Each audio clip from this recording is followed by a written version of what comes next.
Welcome to 4th grade General Studies in a differentiated classroom. I'll be your teacher this year, and this year we're going to have a lot of fun learning in very creative ways.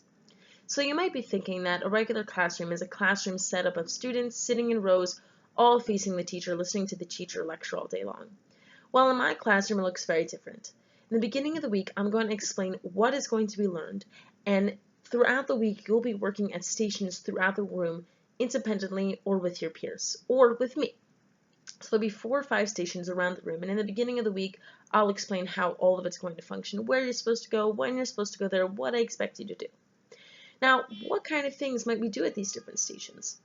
Well, one of them will always be a teacher-led instruction. That means you'll be meeting with me with a few other students, and we'll be reviewing a skill, or we'll be learning something new, or we'll be going beyond what we have already learned, and we'll be able to teach you in a much more personal way. Another kind of learning that's going to happen is independent learning.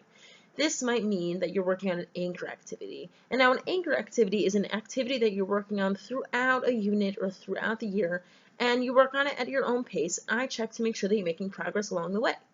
Another independent activity is called a tiered activity. Now what that means is that every unit we're going to focus on a number of skills. Let's say you have a skill here. This is the main skill. Well, before you're able to accomplish this skill, you need to learn a few skills to be able to do that. And once you accomplish that skill, then you're able to do a few things beyond that. Now, every student's at their own pace in a classroom. So when you go to the tiered activity stations, that means that that activity is going to be catered to you. Whether you are still working on getting to that skill, whether you're right at that skill, or whether you're way past that skill.